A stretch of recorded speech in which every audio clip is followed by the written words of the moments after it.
Very good evening, all. Welcome to the Unitarian Society of New Haven. My name is Jesse Greist. I'm the coordinator of congregational life here. And it is such a great pleasure to invite so many familiar faces and some folks that I haven't ever seen before. Welcome to this space. I am used to talking from this pulpit at 10:30 on a Sunday and unaccustomed to having the sunset be a natural spotlight right here. So my apologies, Jason, for that. But thank you so much for taking time out of your busy schedule to come spend a little time with us this evening. I wanted to go over a couple of building notes with you all before our minister, Reverend Stephen Kendrick, does the official introduction to tonight's talk. So a couple of, like I say, nuts and bolts about this place. This sanctuary holds up to 350 people. If anyone at any point needs to find yourself in another situation, we have a TV that's wired for sound in our social hall through those double doors back that way, just up this aisle here. If you go into that, you can continue to see the talk, and there are seats out there, sound and video out there, if for any reason you need to, take a moment outside of this sanctuary. We have emergency exits that are to my left and to my right here. They are illuminated. I always kind of want to go like that. There are also emergency exits back by where the big camera is making the recording tonight. So if you go out this aisle here and out to your left, you'll get out of our building. And then also there is an emergency exit where you came in. A couple of other things. Bathrooms are located, if you go across our lobby, out those doors there, if you go across the lobby and down the stairs and to the right past the elevator, you will find a male identified restroom. Up the stairs and to the right past the restroom, you'll find a female identified restroom. And up the stairs and down the hall to your left, you'll find a gender neutral restroom. Let's see, what else did I want to say? This beautiful sanctuary has been our spiritual home here at the Unitarian Society of New Haven for about 23 years. And one of the ways we have kept it that way is by asking people to not have any food or drink just in this room. If you have something, if you get low blood sugar or anything like that, again, you can go out those double doors at the back and continue to see the talk and hear the talk. If you need to eat something or have a little drink or something like that. And through the double doors, of course, will be where it looks like. And that's my next announcement, which is after this, we are inviting Professor Stanley to stay afterwards for a book signing. We have about 60 copies of the book here, and the ability to order more if we run out. And so at the end of our time tonight, we will exit through those double doors. There will be some water out there, and also the book signing. And so that'll be, through those double doors and to the right, you'll see, follow the line and the crowd, and please don't stampede each other for the, copies of the book. And last thing, there will be a question and answer time. We're going to ask people when it's time to give your questions. We have a microphone set up right here. We're going to ask that people come to the middle aisle and come down and form a line to do your questions. And when you're done after your question, come forward and use these two rows to go back to your seat. And we'll take the questions, as many as we can. If anybody has mobility issues and would like to ask a question, we do have a microphone that can be brought to you. So just raise your hand and make eye contact with me when it's that time, and we'll get you a microphone. But for most of the folks, we ask that you come make a line right here. And without any further ado, I would like to introduce Reverend Stephen Kendrick, who had this brainchild to start an author series, an evening author series here. And we're very pleased. By the way, this is our inaugural event. So this is the first time we're having...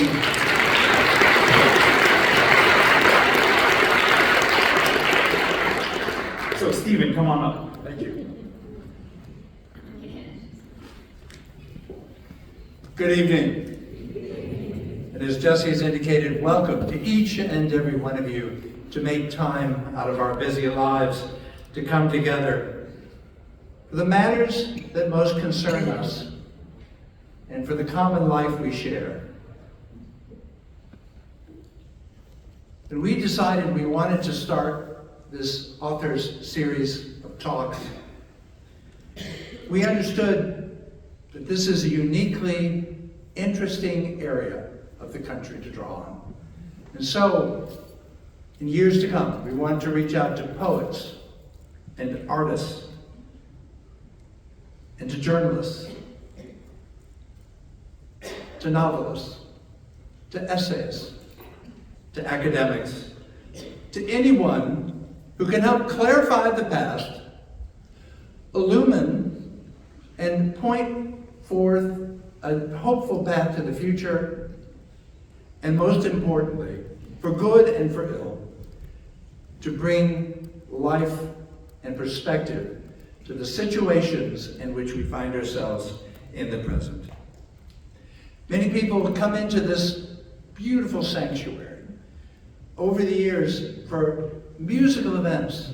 Musicians and people that love music are well acquainted with this place, and we decided that we wanted to add something new to that cultural lodestone, something that can bring you into this life that we share. And quite frankly, we could think of no better first author in this series than Professor Jason Stanley.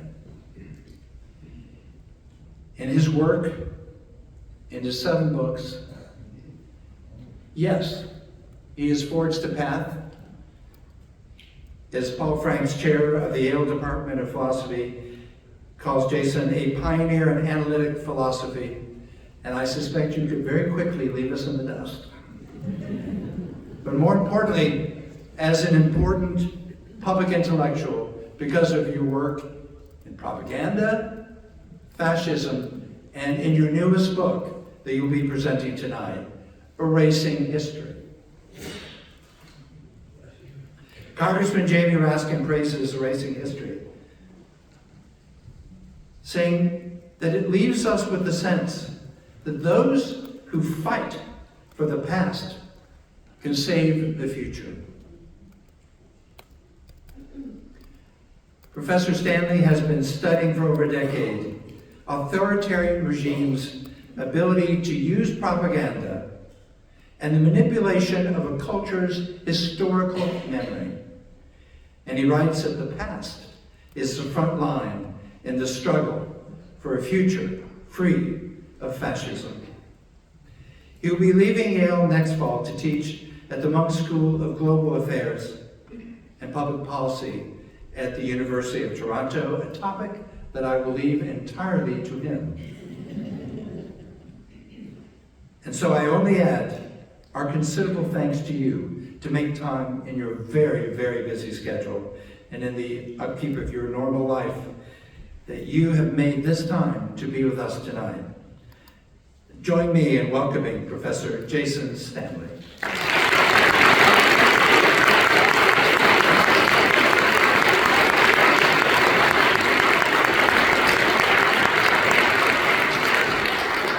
First of all, I never would have missed this, so this would be my top priority, speaking in front of Unitarians who have long been really the religious representatives for peace and justice in this country.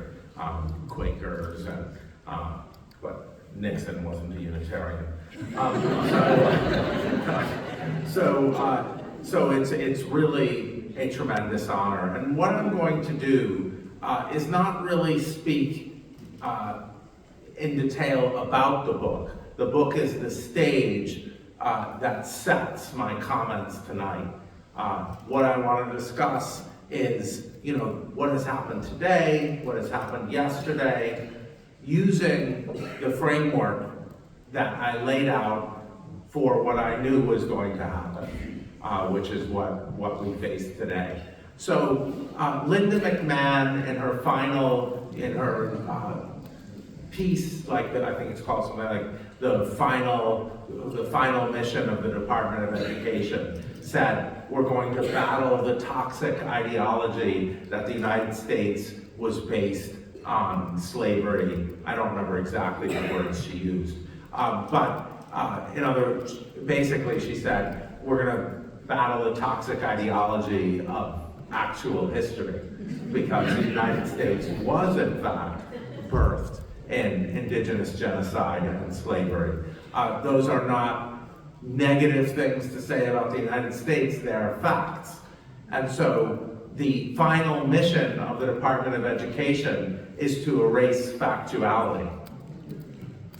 Indeed, the final mission of the Department of Education, according to McMahon, is to instill patriotic education, that the United States is the greatest democracy, the greatest country in human history, an exceptional country, a beacon of democracy for the world. And they're going to, the idea is to install this at our schools and universities. They're going to install the ideology that the United States could never fall to fascism at the very same time at which it is fallen. In general, the things they are targeting are exactly the things that we need in order to understand what they're doing. Gender studies, you might have noticed some patriarchy out there. Black studies, you might have noticed some racism, anti-black racism out there. So you know what's being done to the country by what they're saying can't be taught. Now, when we think about racism and patriarchy, the propaganda against, say, critical race theory and DEI tells us that claims that that critical race theory divides the world into oppressor and oppressed. Indeed, the claim is that any talk of racism divides the world into oppressor and oppressed. Nothing could be further from the truth for a theory of racism. Du Bois, in Black Reconstruction, his 1935 book, talks about racism in a very different way. Du Bois, whose family comes from New Haven before they moved to Great Barrington, and whose grandparents are buried in the Grove Street Cemetery, wrote Black Reconstruction as an account of the end of Second Reconstruction. And we are facing now a time where, like in that time, we may face decades and decades before we can restore a path to multiracial democracy. So what did Du Bois say in that book about the end of Reconstruction, the era where Black Americans in the South were allowed to vote? I'm old enough to remember, well, I'm 40, but I've been 40 for a very long time. My mother is 36, though. But I'm old enough to remember the first Black congressman from the South since Reconstruction. Remember that? When people would, that was, since Reconstruction. So 110, 120 years of recovery from that moment. And that's what I suspect we face here, if we have such a time. Or that's what I worry we face here. So what does Du Bois say about racism in that iconic work? He says that poor whites and poor blacks were coming together to form a labor movement. Racism was used by the northern industrialists who saw the upcoming labor movement and the southern planter class to split poor whites and poor blacks apart. Similarly, patriarchy. We are seeing patriarchy and racism, as Ida B. Wells emphasized, cannot clearly be distinguished. Patriarchy, too, is a method to split us apart. In both cases, there are ways of telling men, in the one case, poor whites, in another case, that their real allegiance is to wealthy people who share an identity with them, and not to their class interests, not to their material interests. That's the function of racism and patriarchy. So do racism and patriarchy split the world into oppressor and oppressed based on race or gender? No. Racism and patriarchy oppresses men. That's its point. And racism oppresses whites. That's its point. One of its points, central points. These are methods of power They're methods of power to tear us apart, so we vote against our material interests. So what we're seeing today, as we see the development of a multiracial far right, is we are seeing, as my colleague Daniel Hosang discusses at length, is we're seeing, I believe, patriarchy wielded as a powerful weapon against democracy. There's another concept that is crucial for understanding the current moment, and that's René Girard's concept of the scapegoat. René Girard, when you're wondering how you construct the multiracial far right, René Girard, Peter Thiel's favorite theorist, says that a political community is created by the selection of an innocent scapegoat. A political community is a diverse group of people who you unify in hatred against the scapegoat.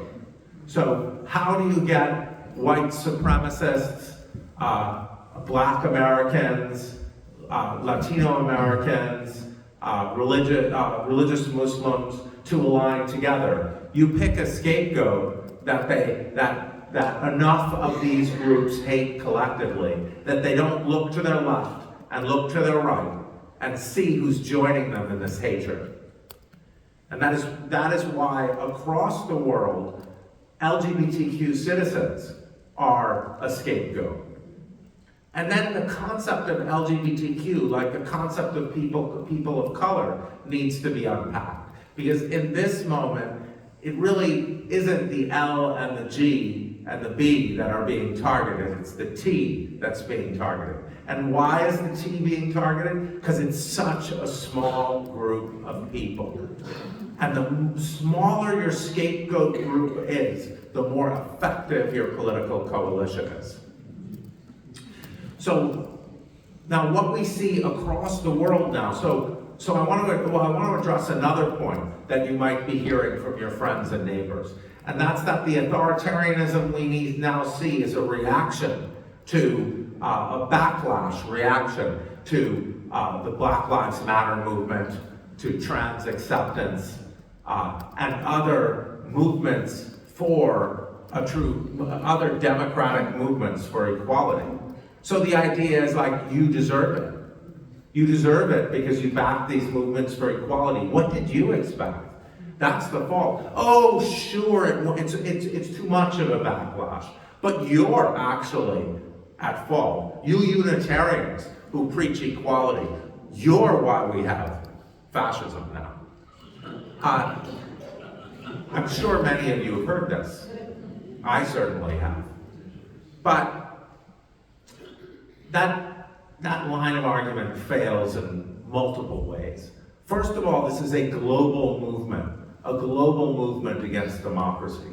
Vladimir Putin, on the eve of the full-scale invasion of Ukraine, gave a speech where he said that Russia has to invade Ukraine to stop the parent one, parent two ideology that Ukraine and the West are spreading to destroy civilization. So unless you're prepared to say that the full-scale invasion of Ukraine was a backlash to the existence of trans women in Ukraine, then I don't think you're entitled to say that what happened here is a backlash to local conditions here. It is a global movement, and there are global strategies. Which scapegoats are employed depends on the country. In Western Europe, the scapegoats are immigrants. It's xenophobia and Muslims. And so that's why you find the structure of authoritarianism in Western Europe. That's why you find women fascist leaders, because they're trying to make the point. They're feminism washing, Muslim bigotry, anti-Muslim bigotry. So there are different structures depending on where you find yourself and the history of those places. Now, what is our history? Well, Elizabeth Hinton, my colleague at Yale, has a book called America on Fire. And in this book, she documents, chapter 3, I believe, is called The Cycle. She documents, and really this is, I think, the point of the book, She looks at small cities like Cairo, Illinois, and New Haven, and she shows that there's what she calls a cycle. And what that cycle is, I guess it's best described by an undergraduate who came to me in, I believe, 2016 and said, Professor Stanley, I've lived in America, I'm from America, I've lived here my whole life, and it's always like, police officer beats up a black person, then there's a big protest movement, then everyone says they'll do something about it, and then like everyone is like, oh, then some politician comes and said they're coddling the criminals, and things go back to where they were, but maybe worse. That's what Elizabeth Hinton calls the cycle. And America on Fire shows, and she focuses not on LA and Rodney King, not on Michael Brown and Ferguson, but on small city after small city where you find the same cycle. Unknown cases to the nation, but in city after city you find these cycles from the 1960s on. A country is structured by the pattern of its history, and our pattern is this cycle of black protests for freedom, or revolutions, as Hinton calls them, and white backlash. That is our country. It's not the same as other countries. It's not the same as Russia. It's not the same as Poland. It's not the same as Germany. But our country is that way. And so when someone comes to you and says, oh, this is a backlash and it's your fault, point out to them, no, this is America asserting itself. This is America in its endless cycle. And one day, we must break that cycle. But we're going through it again. It has nothing to do with, the fault of the people pushing for equality. It has to do with something that's just all too familiar. Now, what the Trump administration is doing, the Trump regime, is they're drawing on this historical memory, as any authoritarian regime does, draws on historical memory. So Russia draws on historical memory of Stalin. Putin is drawing on that. Oh, look, we were glorious then. So they're drawing on historical memory in the attack on universities. How so? Well, in the United States, Henry Ford wrote a book called The International Jew, about how Jews supposedly control the institutions and everything. So the administration, the regime, is leaning into that anti-Semitic stereotype. They're saying, yo, you know the Jews control the institutions, so we're going to destroy the universities and tell you it's because of the Jews. So, just like they embraced Mayor Adams in New York, who, one might say is corrupt. I'm being recorded, so I won't say that. But I've heard it said. But so why are they embracing Mayor Adams? They're embracing Mayor Adams because the idea is that black politicians are corrupt. This is a stereotype from the American past that also was central to the end of Reconstruction. The idea was that the new black politicians, elected black politicians, the state legislators in South Carolina were corrupt. So this regime is using these stereotypes, of course with the help of certain people. But if you looked at the anti-war protests on our campus and on other campuses, you'll see that one of the largest identity groups were Jewish students and faculty. So it took months for the media to recognize that. It took months for the New York Times to add that little phrase, and some Jews. Even though the tent, Jews for Ceasefire at Yale, was as large as any other tent, or larger. So right now, when Jews chain themselves, young progressive Jews chain themselves to Columbia's gates to be arrested, to free Mohammed Khalil, the media is forced to recognize these are young Jews. And yet at the same time, they're saying, The media often the media is complicit. The media, don't be fooled, has been the engine behind the attack on the universities. They've been the one pushing the narrative that Marxists run Yale University. I'm sure, like other people in New Haven, you might be suspicious of that claim.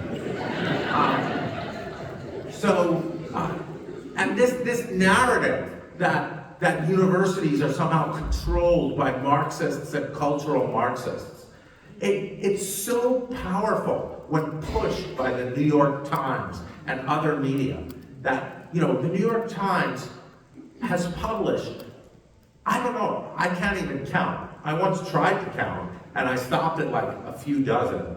Concern trolling about leftists on campus. Op-ed after op-ed after op-ed about leftists on campus. No mention ever of the Buckley Society. Talking about Yale Law School, the power of the Federalist Society at Yale Law School. No mention of campus reform, the college fix, the right-wing newspapers that target professors in terrifying ways, bringing death threat after death threat onto them for saying progressive things. No mention. The New York Times has nothing to say about that. All they have to say is that supposedly the Buckley Society, the conservatives on campus, the Federalist Society, are the real victims of Yale University. So this is what our not the entire media, but I'm not aware of a single New York Times op-ed that talks about the targeting of progressive students and professors on campus. So this is the media environment we've been in. Panic about leftists, pushed by a media that doesn't seem to be aware of the fact that they are targets too. That there's no way for the New York Times to escape. They can set up the other democratic institutions and say, no, they're leftists, not us, look. They can do that all they want, but it's not gonna help them, because they're targets too. So the administration is using anti-Semitism in multiple ways. They're leaning into anti-Semitic stereotypes, knowing that it's setting us up. I'm Jewish, in case that isn't clear to a lot of people. I'm usually introduced as Joshua Stanley for some reason. And in every article about me going to Toronto, it says I'm fleeing. And in every article about Tim Snyder, it says he's departed.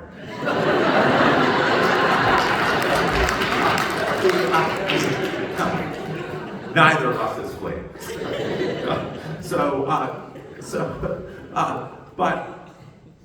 So they're leaning. If you're asking yourself now, why did they start with Columbia? So they started with Columbia University, and I decided to leave the United States that evening. I had this offer from the University of Toronto. I didn't know what I was going to do, but as soon as I saw Columbia capitulate in this humiliating way, and then they drove, and as soon as Katrina Armstrong, the president, capitulated and gave this sort of hostage statement, they pushed her out the next week. And then she was supposed to go back to the medical school. Now she's on indefinite leave from the medical school.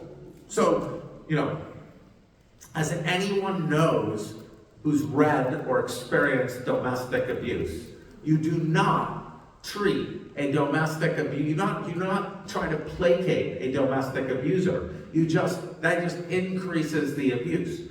Look at Columbia. They're cycling through university presidents every few months. This has never happened before.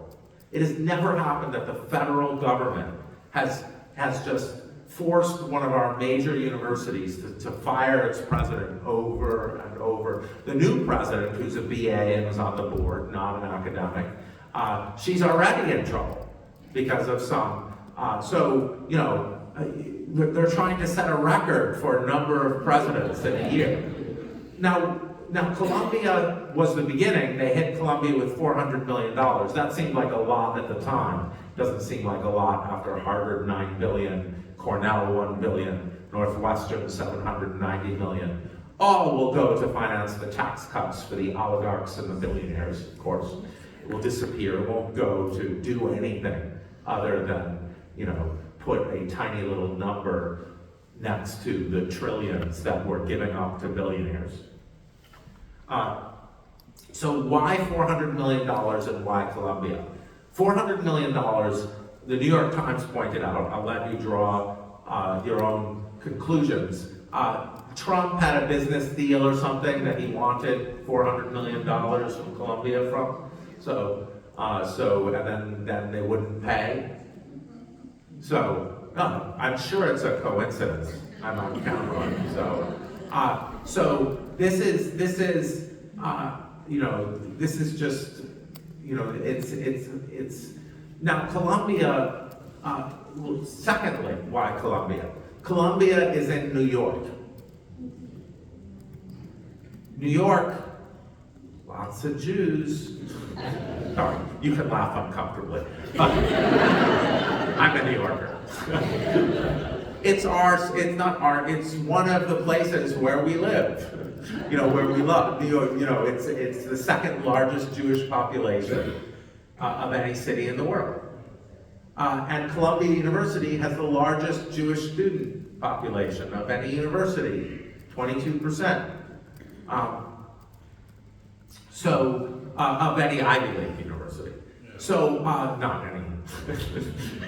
Yeshiva, I'm sure.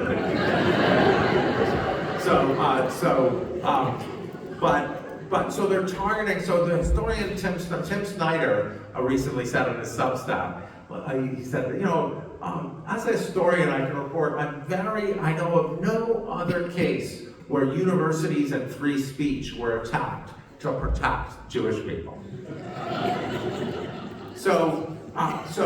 And finally, of course, it's hiding the crimes Israel is perpetrating in Gaza. It's making it seem that the real victims of what's happening in Gaza, the horrors in Gaza, are people like me, Jewish faculty on campus. So it performs this function. Suddenly, all of the conversation is about anti-Semitism. The Columbia president was fired. The Columbia president was hauled from a congressional subcommittee a few days ago, and she was excoriated for not being able to list all incidents of anti-Semitism in the Columbia campus. Maybe there weren't as many as were claimed.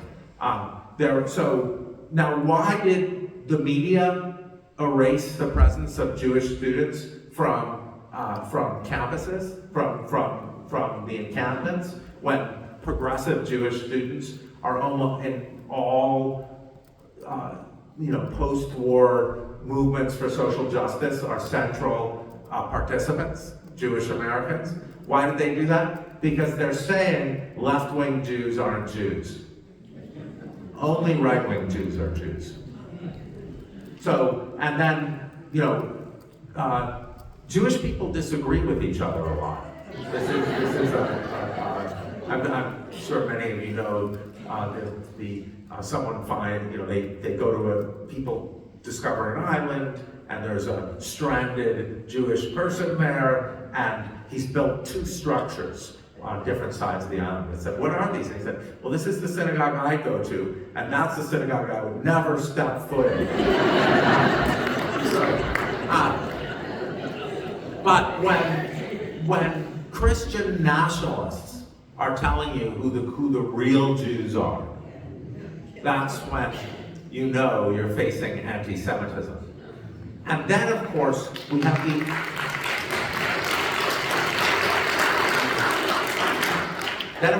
the anti-blackness of the moment. So I said that LGBTQ was not a helpful phrase right now because it hides the true target. People of color is another not helpful phrase.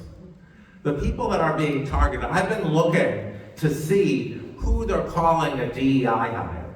Now, it's women, but it's primarily black people. It's not, I have yet to find a South Asian person who they call a DEI hire. I recently had an argument with someone who said, well, Kamala Harris is South Asian. Okay. But people of color is doing problematic work in a country that is constantly creating new white people. So the attack on DEI is nothing other than an attack on black people in positions of power. And what it does is that it makes black people, like my two sons, if they succeed and become successful, they're going to be called DEI hires. And so it's an attempt to take people, to have power look like it does in the Trump regime. And so those phases. Sorry, I could go on for a long time.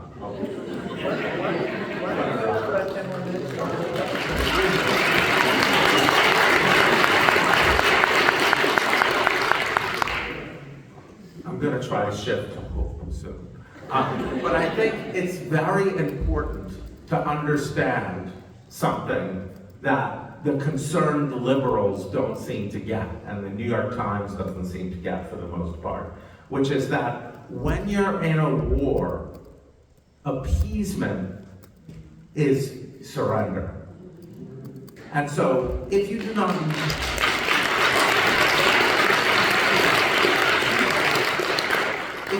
know you're in a war, you're going to lose.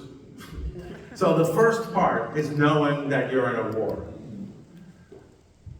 The goal of the machine behind Trump, and it's not just Trump, it's the machine behind Trump, is to take over, is to destroy, and then take over all the institutions.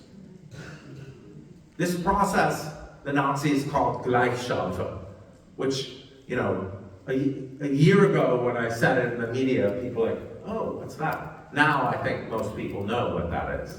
That was the process the Nazis used, the Nazis called to replace all federal workers, all teachers by party loyalists. They vilified them as Marxists and communists, and then they replaced them by loyalists. I'm teaching a course on sort of one of those recherche abstract irrelevant topics with my colleague Robin Deveroff, fascism and patriarchy. And we just taught Wilhelm Reich's The Mass Psychology of Fascism, which was published in 1936. And he talked about, I mean, I'd forgotten this, he talked about the Nazi attack in the elections on federal workers. And he said, so Reich is he's looking at different categories of people who voted for the Nazis but shouldn't have. And he's asking, why did they vote for the Nazis? And he comes to industrial workers. Or really, he's talking about everybody, so he's talking about some people who were the base, but he comes to industrial workers. And industrial workers shouldn't have voted for the Nazis because they're urban industrial workers unionized. And the Nazis hated trade unions. Trade unions are supposed to be Marxist, Jewish run. Nazis give us a lot of credit. Feminism, liberalism, everything. So why did industrial workers vote for the Nazis? And what Reich does is that the Nazis campaigned against the federal workers by saying they think they're better than them. And he says that federal workers made about the same amount of money as industrial workers, because Germany's unions, remember, were strong and are strong again today. But they had slightly higher social class. You could bring a federal worker back to your home as your part and introduce them to your parents. But a factory worker was trickier. They had less social status than a federal worker. And then they had more precarious status. A federal worker couldn't be fired.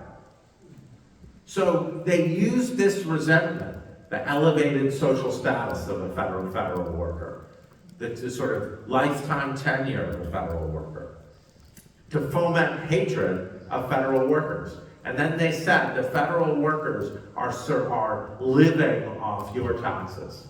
You know, the federal workers are parasites.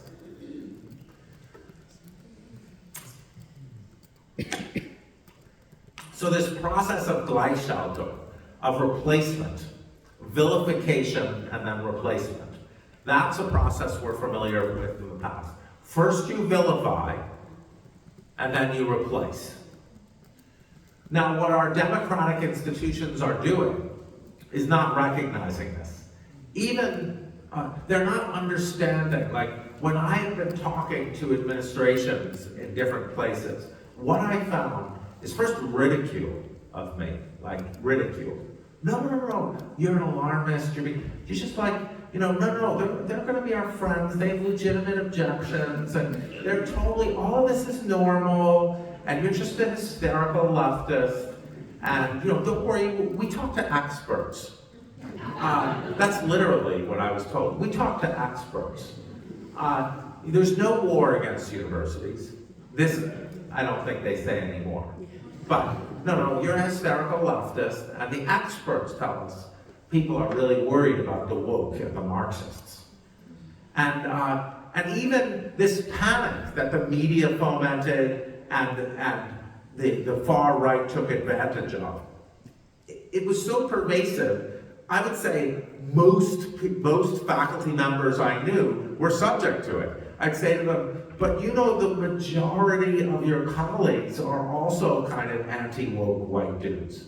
So what's going on? Why do you think the university is run by, cultural Marxists? It was the same in every workplace, right? This panic about, like, it's true that the Yale Philosophy Department hired its first black tenured professor this year, and it's panic, because so much changed so quickly. They were already in the American Academy of Arts and Sciences. We didn't take chances. But this kind of panic was so widespread. It took our scientists by incredible surprise. Because I think a lot of them were apolitical, and they're like, I don't know what's going to happen to you, women and gender studies people, but we're good. But if I were to rob a bank, I wouldn't rob the gender studies bank. So it's the institutions they're targeting, and they're targeting them not to protect Jewish students and faculty, because Jewish students and faculty at Columbia are deeply and grievously harmed by the loss of so much federal funds. Jewish students and faculty at Columbia are deeply and grievously harmed by the atmosphere of fear among the faculty. All of us in universities are deeply and grievously harmed by the fact that our non-American citizen colleagues can never speak about politics again. Even the ones in political science departments. So we are in a situation in the United States where the centrist liberals, Martin Luther King's white moderates, are placing us in existential peril with their nonsense. With their idea that it's all about talking, we just have to be reasonable, because that is actually explicitly what the attackers are taking advantage of, knowledgably. They know that if they get the concern trolling rolling, they get to win. So we have to recognize the situation we're in before it's too late. We have to recognize that it's not a discussion, it's a defense of our schools, of our universities, of our children, of our freedoms against this attack. And that doesn't mean that, and it's not a conservative or progressive or liberal thing, because I don't think, you saw a lot of, I don't know how many principled conservatives there are now supporting what's going on, the kind of, takeover essentially of what's going on, that's happening. Power takeover by one person and a machine behind it. We've never seen in this country one political party vote 100% all the time for their leader. That's communist China.